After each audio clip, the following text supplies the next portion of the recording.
So Dave Smith, if you'll start to come on up. I always ask people, give just a little bit of information about yourself. Do you juggle moving chainsaws? Do you ride a unicycle? Wouldn't you know Dave actually does ride a unicycle? I have no way of knowing. More interestingly, he just completed his 100th open water scuba dive in the Caribbean. And to practice his skills, he had to take a class called underwater basket weaving. Now, you can ask him, is that really true? But that's what he said. So, just a little bit of background about the company. Right now, Spider9 is one of the 10 largest solar fields in the state of Michigan, installed on the roof of their building, which is a historic Ford valve plant downtown Northville. So, Dave, go ahead. 5 minutes for your presentation. Tom and I will give you a buzzer, and then 5 minutes for Q&A. Okay, thanks. Thank you. And yes, I have a mechanical engineering degree and an MBA from the University of Michigan. Now, I'll play a game on how do I get out of this and get to the next slide here. There we go. And Tim will remember us. Spider9 is a company that emerged out of the Office of Technology Transfer at the University of Michigan. We are, in essence, we've been around since the beginning, or the middle of 2011. And we're a company that's focused on working in an industry that's one of the more static, moribund industries in the world, which is called the utility business.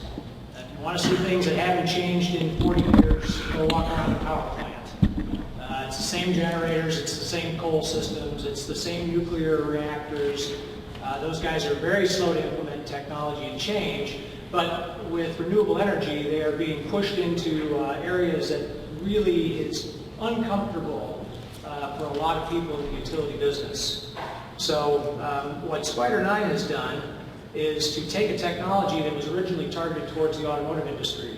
It's a way of dynamically managing large-scale batteries and not used it in an automotive application, but sent that application to utility-scale batteries, where the typical application of technology is static. This piece does this and that piece does that, and we link them together here, and off we go. With renewable energy, things are a lot more dynamic. Solar fields, for example, have a tendency to turn off on you when clouds go overhead. Batteries can be very dynamic, or they can also be very slow to react, depending on how they're constructed in the chemistry. And in the wind turbine business, there are lots of problems with the wind doesn't blow consistently. Most of the time it blows when you don't want the energy, so you get into a problem of curtailment, which means you shut the wind turbine down and don't make any money. So there are all these issues about trying to operate all of these technologies statically.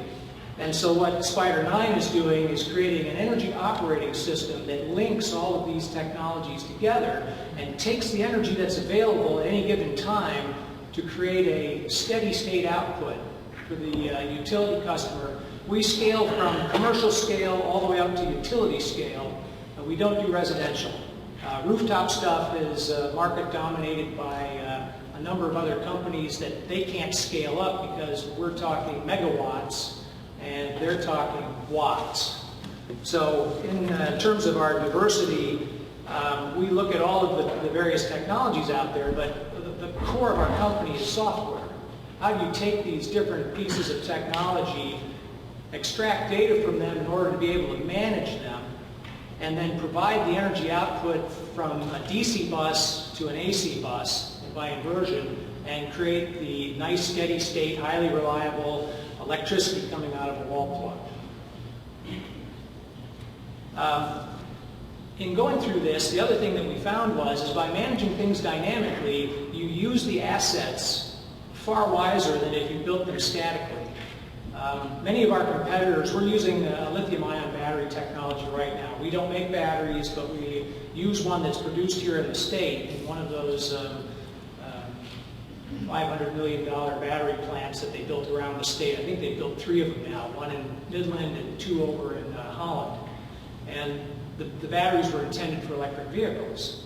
Well, that means they're extremely good batteries, they're extremely reliable, they're extremely well produced, and in our case, they're slightly over-engineered. We don't need the power. but they're also incredibly available. The factory we're dealing with can make 30 million cells a year, and right now they're selling 1. So we have 29 million cells of excess capacity to work with, and in this marketplace, Pike Research says that is worth somewhere on the order of $16.5 to $20 billion by 2020. So we've targeted a market that has extreme potential to it, but right now everybody is stumbling around in the dark trying to figure out how to take advantage of that market. So what we've come to the conclusion is that by managing that asset of the battery cell itself individually and getting the most performance out of it, which means we get the most performance out of large-scale battery packs, we have anywhere from a 16 to a 50% upfront cost advantage over all of our competitors. It also means we have upwards of a 10 times less O&M expense to operate these batteries over a 10 to 12-year cycle.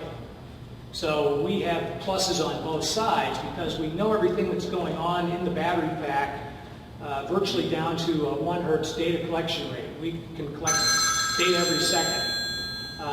With this technology, we also take all of that data, take it out of our system, store it off-grid. Right now we store it down in Florida at a Sharber farm, and it leaves us a big pile of information to go do data analytics on. So we can study user patterns, we can study battery performance, we can re-engineer our battery knowing how it's behaving over time so that the next generation battery can be better performing, lower cost to manufacture, and higher cycle life. We're looking at this same effect for solar fields. An existing solar field today is a static device. We apply dynamic control to it. We're able to re-architect the electrical properties of the solar field and boost the performance. And for what we call a nickel a kilowatt installation cost, you can get 10% more energy out of the field. It has about an 18-month payback. And then that solar field runs the next 18 and a half years, making an extra 10% for you every day. So these are opportunities that are great in our marketplace. With our OSE, it talks to the utilities, it talks to through Modbus to commercial buildings. We run Ethernet into this thing. We do everything remotely. We even download the software and manage the sites remotely. So there's no interface at the location, but I can be sitting at my desk and see whatever site we have up and running, know exactly what its performance is, what it's delivering in terms of performance, whatever maintenance issues it has. I can look at it through live video just to give it a quick inspect. And that's basically how the system works. Here are some of the benefits that you get from the system. These are all things that apply directly to the bottom line. They also make us extremely competitive. And in summary, we basically, in the last 3 months, have written $50 million worth of purchase orders. We are in quotation on a number of jobs. We're about to do a joint venture with a major Canadian partner who is going to make us bankable. One of the issues for small companies trying to launch products in this marketplace is how do you get a bank to finance you? Well, with a joint venture with a partner who's worth $3.5 billion, our bankability is no longer a question. So right now, we've got $2.5 million put into the company over the last 16 months, and we're looking right now working with some venture funds to raise another $5 million, and that will get us to being cash positive by the end of this year. So that's Spider 9. This is a U of M spin-out. Any questions? Yes, in the back. What does Spider 9 do? Right now what we do is we build system solutions, and it's based on our software for an energy operating system. But in order to launch that, we do work in hardware. We've developed control boards, and then we have systems built for us. We buy batteries, we buy racking systems, we buy containers, but that's all farmed out work to build the components that go into the system. Yes? These battery farms, for better lack of a better term, Yep. have to be co-located with the generation, like a wind farm or a... Yeah, if it's a solar system, you want to put the batteries with the solar field. Yeah. If it's a battery system for a commercial site, you can put it in the basement of the building. If it's for supporting a substation, you can put them directly at the substation. They're quite portable, and they scale in 0.5 megawatt-hour increments. That's a 30-foot container. And then you invert the battery output and supply it back to the grid, Yep. and get paid for that? Yep. Yes. Given the antiquation of a lot of utility companies, they don't go into a lot of these new technologies willingly.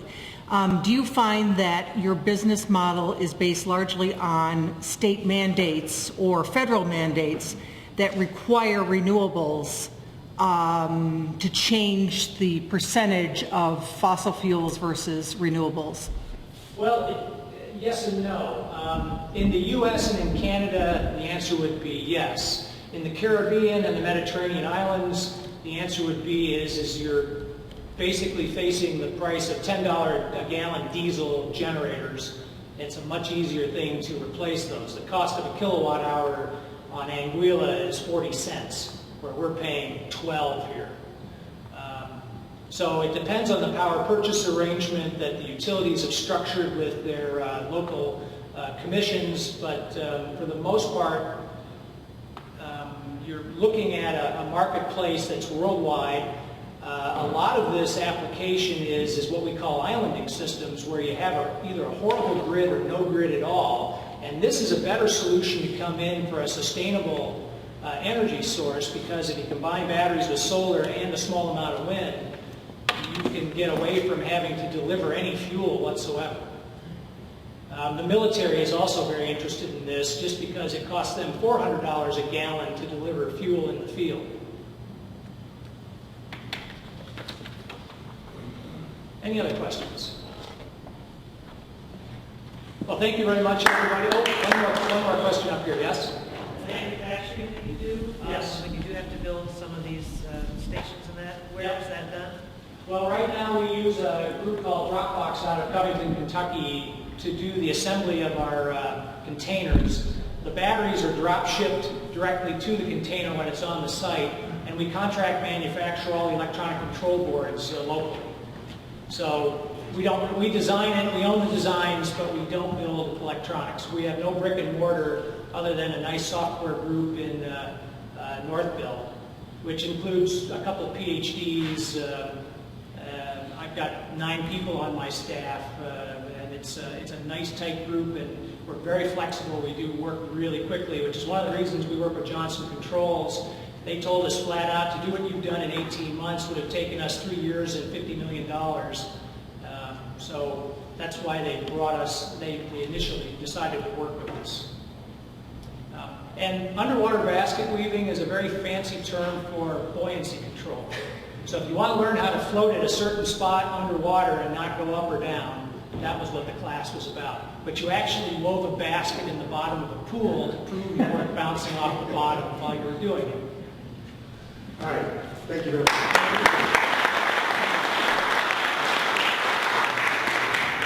When you're the CTO and you can give the CEO's presentation that well, you've got your stuff together.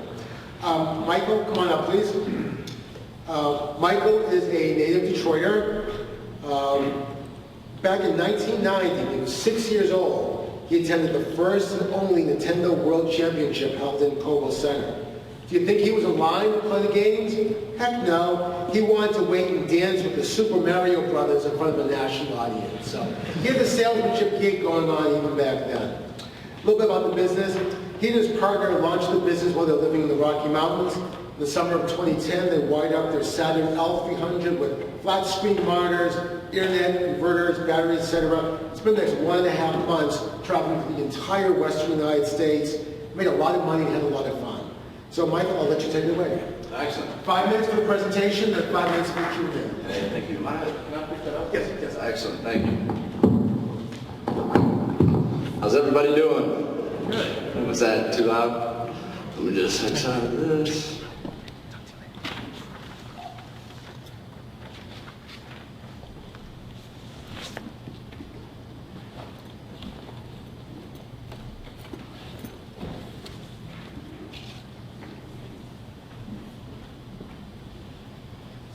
Good evening. Before we get started, I'd like to thank you all for coming tonight. I'd like to also let you know that Greenlancer has recently went through the Business Accelerator program, and we are officially part of the Quicken Loans family of companies, which I'm extremely excited about. Now, Greenlancer. When you think Greenlancer, think in terms of green energy freelancers. And we are a virtual network of green energy freelancers that engineer and design clean energy systems, and we do it in the cloud. We leverage a post-industrial business model with a freelance workforce to make engineering support very quick, easy, and affordable, and accessible to anyone, anywhere in the world. Greenlancer is providing the next generation of professional engineering services. And in doing so, we've been featured in publications such as Forbes, TechCrunch, Crane's Detroit, National Geographic News, and CBS.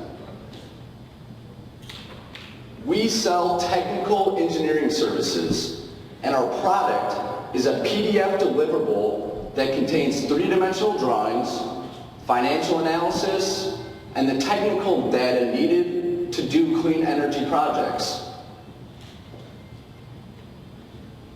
This here is a picture of a 200 kilowatt solar electric system that was installed in Cleveland, Tennessee. Greenlancer did the entire system design, the financial analysis, and the permit drawings for this system to be installed. And we did all of this remotely. I co-founded Greenlancer in September of 2011 with partners Patrick McCabe and Doug Elbinger. Patrick's background comes from designing solar electric systems for one of California's most prominent solar installers. Doug's background lies in marketing and corporate communications. He's worked for a number of Fortune 500 companies. My background lies with industrial distribution and business-to-business marketing. In addition to a very strong management team, we have a very notable board of directors as well as advisors that are working to help propel this to the next level. One of them is Dan Radomski, who is also with NextEnergy as well. The clean energy industry is growing at a phenomenal rate, and according to a recent study by Bloomberg, in 2011, the United States invested $56 billion in clean technology. Total global investments reached record highs of $260 billion. So when you think clean energy technology, what all does this encompass? Some of the technologies include solar, wind, geothermal, and advanced lighting. So out of those large numbers, you see 56 billion and 260 billion globally. Greenlancer's addressable market is approximately 5% of that. In areas such as the East and the West Coast, you have mature markets that are filled with clean energy expertise. In areas such as the Midwest and the Canadian provinces, you have new and emerging markets with clients and contractors who want to do projects in those markets, but they lack access to the clean energy expertise they need to do those projects. Greenlancer has been capitalizing on this opportunity by bridging the gap between these new and emerging markets and the energy experts needed to do projects in them. We are doing so through Greenlancer.com. We have services for clients on all sides of the renewable energy industry. However, some of our primary targets include contractors, the people out on the roofs installing the systems, manufacturers, those making the components, distributors, developers, and end users, such as residential and commercial property owners that are purchasing these systems.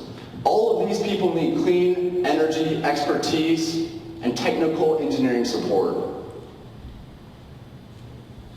Some of our key competitive advantages are that we use a very large network of clean energy expertise in various sectors of clean energy technology.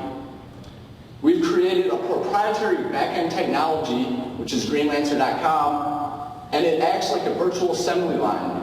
It gives us the ability to take something extremely complex, break it down into a series of simple tasks, outsource it to qualified individuals, we can receive it, assemble it, and then deliver it to our clients.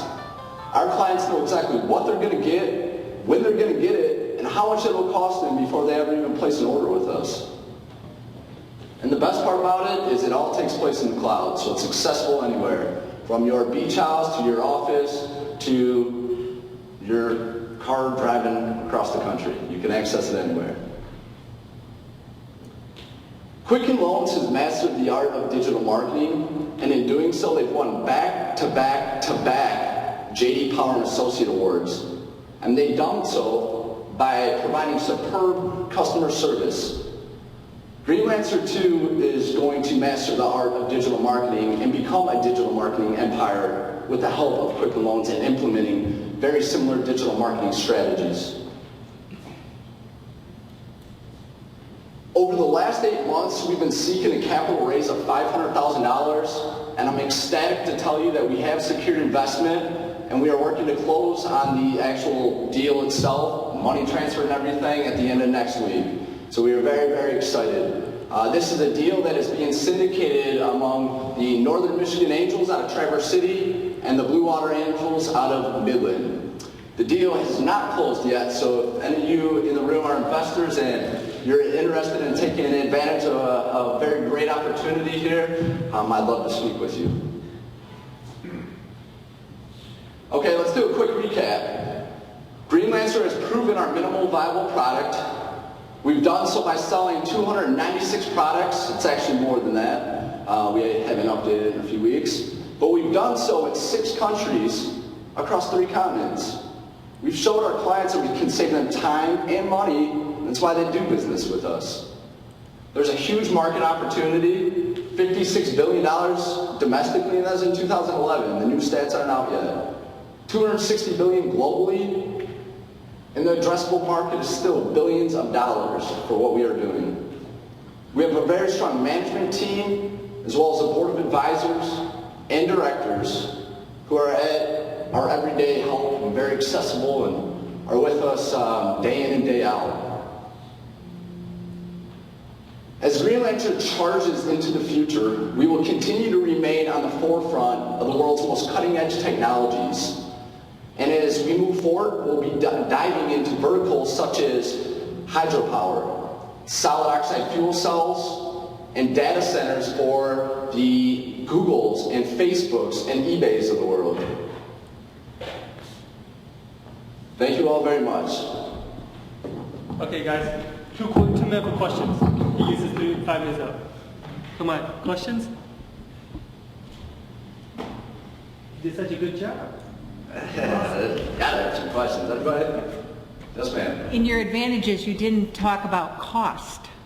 Yes, I'm glad you brought that up. So typically when we work on a project, we engineer and we design it.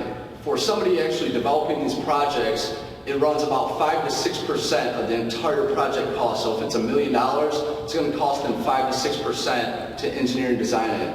We do it for half of that. Our average project is about $750,000, and we can do it. We can engineer and design it for 2.5%.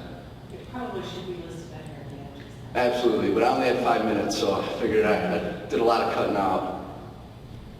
Anyone else? All right. Thank you very much for your time. Okay, next up, why don't we have A2B Bike Share come up? And while they're coming up, I'm going to introduce you. This is actually Milton's writing, so I won't be able to read it. I'm going to have to try to read the best I can. They're both computer hardware engineers, undergrads, they're nerds, they brought the prototype, I can tell. And they're from the University of Michigan's students.